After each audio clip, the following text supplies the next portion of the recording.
বিপরীত টিভি, সত্য সব সময়। আসসালামু আলাইকুম। আমরা বিপরীত টিভির পক্ষ থেকে এসেছি দেবীনগর হাই স্কুল মাঠে। আমরা আজকে সিক্স সাইড দেখছি প্রগতি ক্লাবের পক্ষ থেকে। আমরা এই মুহূর্তে প্রগতি ক্লাবের সভাপতি মামুনুর রশিদ ভাইয়ের সাথে আমরা কুইজ প্রতিযোগিতা করব। মামুনুর রশিদ ভাইকে আমরা 3টি প্রশ্ন করব, তার মধ্যে থেকে যদি 2টি প্রশ্নের উত্তর দিতে পারে তাহলে বিপরীত টিভির পক্ষ থেকে একটি কলম উপহার দেওয়া হবে। তা আপনি প্রস্তুত? জি, আমি প্রস্তুত।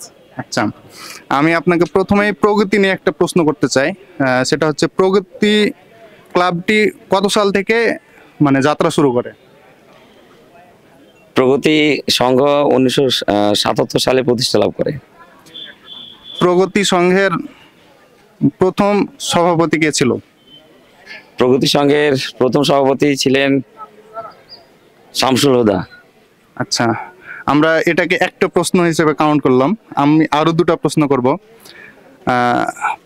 দ্বিতীয় প্রশ্ন হচ্ছে, এটা যেহেতু সিক্স সাইড ম্যাচ, আপনার কাছে আমি জানতে চাচ্ছি সিক্স সাইডের পাওয়ার প্লের নিয়মটা কি? সিক্স সাইডের পাওয়ার প্লের নিয়ম হচ্ছে প্রথম 2 বার পাওয়ার প্লে থাকবে। নিয়ম হচ্ছে 6 জনের মধ্যে 3 জন, 2 জন হচ্ছে কিপার এবং বোলিং, এই দুটো বাদ দিয়ে 2 জন হচ্ছে মাঠের বাইরে থাকবে আর 2 জন ভিতরে থাকবে। সঠিক হয়েছে। আমরা নেক্সট প্রশ্নে যাচ্ছি। যেহেতু আমি জানি আর্জেন্টাইন সাপোর্টার, আপনাকে আর্জেন্টাইন নিয়ে একটা প্রশ্ন করতে যাচ্ছি। আপনি প্রস্তুত? হ্যাঁ, প্রস্তুত আমি। আচ্ছা, আপনাকে আমি প্রশ্ন করছি, আর্জেন্টিনা 2021 কোপা আমেরিকা জয়লাভ করে কাকে হারিয়ে? কোপা আমেরিকা এনে কি অপশন পাওয়া যাবে? না না, মাথা কি এত কিছু প্রশ্ন থাকে? মনে হচ্ছে 2021 সালে। 2021 কোপা উরুগুয়ে। আচ্ছা, আমরা এই প্রশ্নটা নিচ্ছি না, আপনার এটা ভুল হয়েছে।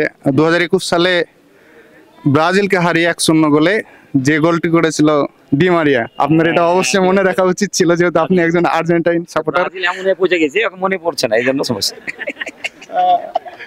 ধন্যবাদ। আপনি মোট 4টি প্রশ্ন করেছি, যদিও 3টে করার কথা, তবে 4টি প্রশ্নের মধ্যে আপনি 3টি উত্তর দিতে পারছেন। এর জন্য আপনাকে বিপরীত টিভির পক্ষ থেকে একটি কলম উপহার করছি। Thank you. বিপরীত টিভিকেও ধন্যবাদ এই সুন্দর একটি কুইজ করার জন্য। ধন্যবাদ। পরবর্তী ভিডিও পেতে আমাদের পেজটি ফলো করে রাখুন।